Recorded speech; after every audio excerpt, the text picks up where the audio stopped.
August 3rd, 2025, 3:03 p.m. Mountain Time. Utah's Bonneville Salt Flats stretch endlessly under a merciless sun, their crystalline surface reflecting heat like a mirror. 5 miles of groomed salt create the world's fastest runway, where humans chase speeds that defy comprehension. A streamliner called Speed Demon sits at the starting line, its aerodynamic body gleaming. Inside the enclosed cockpit, veteran racer Chris Raschke adjusts his helmet and checks his instruments one final time. Behind him, 3,000 horsepower waits to unleash fury across the desert floor. What happens in the next 90 seconds will end a 4-decade racing career and leave the tight-knit Bonneville community asking haunting questions that may never be answered. But to understand what went wrong at 283 miles per hour, we first need to understand the man who dared to chase that speed and the machine he trusted with his life. Welcome back to Tuna No Crust, the largest car TV show news on YouTube. If you're new here, make sure to hit that subscribe button and turn on notifications. Let's roll. The story begins not with roaring engines, but with a broom. In 1982, fresh-faced Chris Raschke became the first official employee at California's Ventura Raceway, a dirt track where dreams were measured in quarter-mile increments. By day, he swept pits and flagged races. By night, he climbed behind the wheel of a battered Ford Pinto, learning that speed was earned, not given. The racing bug had bitten, as those who knew him would later say. But Raschke possessed something rarer than raw courage, an insatiable hunger to understand every bolt, every wire, every combustion cycle that made cars fly. In 1983, fate intervened in the form of Kenny Duttweiler, an engine builder whose name would become legend in land speed circles. Duttweiler saw potential in the young track worker and offered him an apprenticeship that would change everything. Under fluorescent garage lights, Raschke learned the dark arts of horsepower, welding intercoolers, fabricating suspension components, and transforming lumps of iron into fire-breathing machines. The education was comprehensive and unforgiving. Raschke cut his teeth on drag strips across America throughout the 1980s,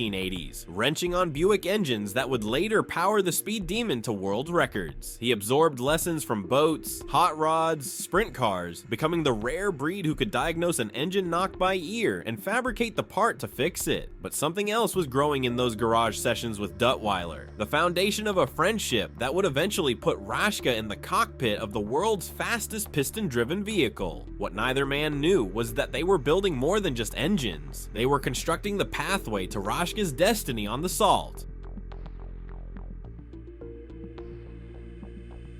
By 1996, Raschke had transformed from pit sweeper to industry insider, joining Automotive Racing Products, ARP, as director of sales and marketing. Suddenly, the man who once trusted ARP fasteners with his life was now selling them to other racers facing the same life or death decisions. The corporate title could have distanced him from the track, but Raschke defied expectations. At racing events nationwide, competitors discovered something remarkable. The ARP executive in the polo shirt was the same guy who'd worked past midnight, helping a stranger rebuild their transmission. Need tuning advice? Chris had your back. Spare part? He'd find one somewhere. This wasn't calculated networking. It was genuine passion bleeding through professional responsibility. He would drop everything he was doing to help anybody out, recalled fellow racers, marveling at someone who balanced executive duties with grease under the fingernails authenticity. But Chris harbored a secret ambition that his business card couldn't capture. Watching from pit lanes as streamliners rocketed across Bonneville's endless white expanse, he wondered what it would feel like to be the one pushing those impossible speeds. The corporate success was gratifying, but something deeper called to him from those salt flats. The question that haunted him: could a 40-year veteran who'd built careers around speed finally claim his moment behind the wheel?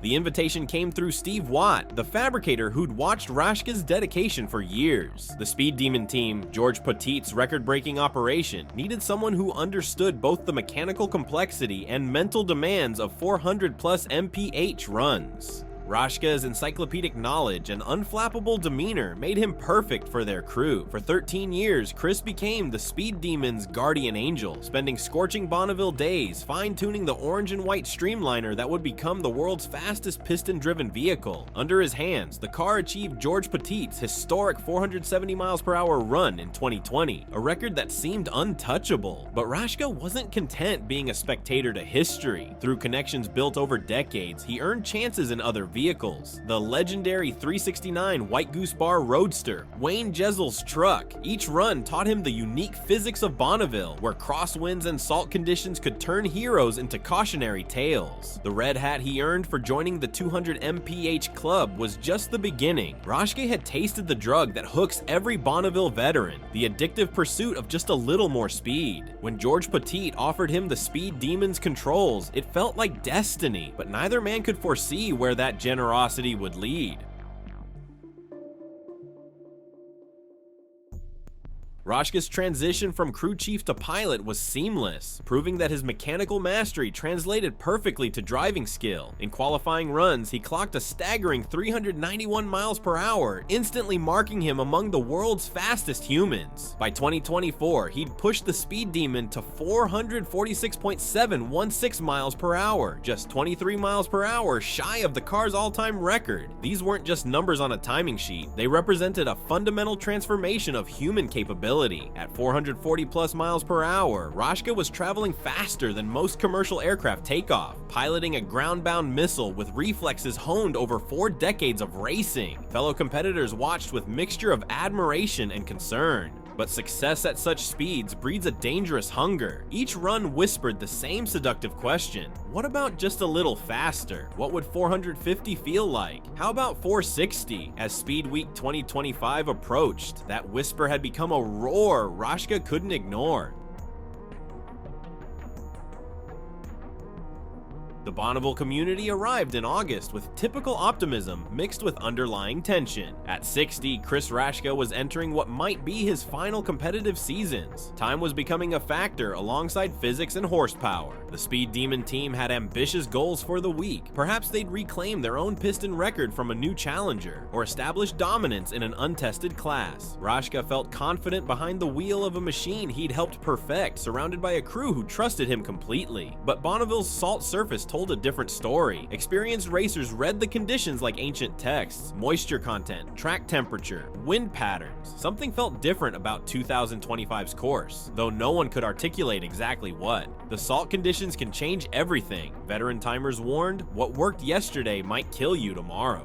As Sunday, August 3rd dawned bright and hot, Chris Raschke suited up for what would become his final conversation with speed. The data loggers were calibrated, safety systems checked, and course officials positioned at their stations. Everything appeared perfect, everything except the factor no one could predict or control: the Speed Demon's engine note climbed to a shriek as Raschke brought up the revs. Through his helmet's visor, the salt course extended like a white highway to infinity. 5 miles to prove what 4 decades had built toward. The launch was flawless. Textbook acceleration that sent spectators' hearts racing even from their mandatory distance of 0.2 of a mile. 100 miles per hour dissolved in seconds. At 200 miles per hour, the Streamliner was still climbing hard, its aerodynamic shape cutting through desert air with surgical precision. Raschke's hands remained steady on the controls as mile markers flashed past. His experience showed no overcorrection, no nervous inputs, just smooth guidance of 3,000 horsepower across treacherous terrain. The data logger recorded 250 miles per hour, then 270, then 283 miles per hour. He was deep into record territory, potentially approaching the run of his life. Then physics intervened with brutal efficiency. Around the 2.5 mile marker, something happened that 40 years of experience couldn't predict or prevent. The Speed Demon lost stability, whether from mechanical failure, crosswind, salt condition, or the mysterious aerodynamics of extreme velocity remains unknown. At 283 miles per hour, recovery was impossible. Spectators watched in horror as the white and blue streak veered off course and disintegrated across the salt. The Streamliner that had carried Raschke to glory so many times before became a debris field stretching across Utah's ancient lake bed. Safety crews raced toward the wreckage, their dust clouds visible for miles across the flats. What they found would end Speed Week's celebration and leave the Bonneville community devastated. The radio confirmation came in measured professional tones that couldn't hide the devastation. Chris Raschke was gone. The man who'd spent 13 years perfecting the Speed Demon had taken his final ride in the machine he'd helped create. Across the pits, seasoned racers who'd witnessed decades of Bonneville runs stood speechless. This was only the second fatality in recent memory. Motorcycle legend Sam Wheeler had died in 2016, making Raschke's loss doubly shocking to a community that prided itself on safety. SCTA President Keith Paterson struggled for words. When you lose somebody that you know and is very popular, it's a big deal. It hit all of us pretty hard. The understatement masked profound grief rippling through teams who'd known Chris for decades. The Speed Demon crew, devastated beyond measure, managed a brief Facebook statement. At this time, we ask everyone to please respect Chris's family, friends, and the Speed Demon team. We are deeply devastated. After soul-searching discussions, SCTA officials faced an impossible choice: continue Speed Week or shut down in mourning. They chose to honor Raschke's memory by pressing forward. Despite the tragedy, Speed Week continues as participants believe Raschke would have wanted the event to go on. Organizers announced, teams responded by adding memorial decals reading "For Chris" to their vehicles. Each subsequent run became an act of remembrance. Every thunderous launch down the Salt a tribute to their fallen friend. Jeff Strasberg captured the sport's fundamental paradox when asked if Raschke's death made him reconsider racing. Oh yeah, it's extremely dangerous. You go 300, you go 350. He paused, looking toward the course where cars still waited to run, then nodded toward the line. The pursuit would continue because stopping would dishonor everything Chris represented. A makeshift shrine appeared at Raschke's pit, his helmet atop a mound of salt, surrounded by notes and mementos from fellow racers. The American Hot Rod Foundation honored him as someone who balanced being friendly and competitive, a rare combination that defined his character's quality. At the traditional awards banquet, toasts mixed with tears as racers shared Chris stories late into the night. They remembered his midnight sessions helping rookie teams, his uncanny ability to diagnose engine problems by sound alone, and the infectious enthusiasm that elevated everyone around him. But darker questions lingered in the desert air. What exactly happened at 283 miles per hour? Could modern safety technology have made a difference? Was there a mechanical warning sign missed in pre-run inspections? The investigation continues, but some answers may never come. At those speeds, telemetry becomes forensic evidence, and witnesses can only describe the impossible moment when physics overwhelmed human control. Chris Raschke's final speed of 283 miles per hour adds another line to his remarkable record book. His personal best of 446.716 miles per hour places him among the fastest humans ever to pilot a wheel-driven vehicle, a group so exclusive they could share a single dinner table. But statistics can't capture his true legacy. In a sport where mechanical knowledge separates pretenders from legends, Raschke represented the complete package: engineer, mentor, and fearless pilot. He proved that age was irrelevant when passion burned bright, that you could chase records while lifting up everyone around you. The American Hot Rod Foundation noted that Raschke was piloting the latest iteration of the Speed Demon in his final moments, still pushing boundaries, still seeking breakthrough performance. It's fitting that his last run reached 283 miles per hour, a speed that would have seemed impossible to the teenager sweeping Ventura Raceway's pits 4 decades earlier. What exactly caused the crash? Investigation ongoing, possible aerodynamic instability or mechanical failure, but the cause may never be definitively determined. Could safety tech have saved him? At 283 miles per hour, physics becomes the ultimate enemy. Even the most advanced safety systems have limits.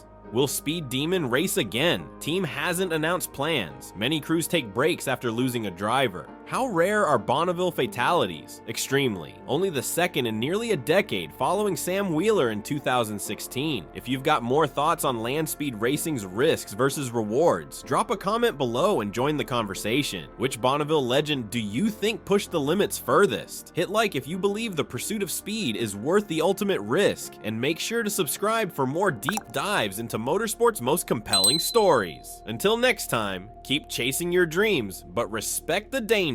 Tuna No Crust, signing off.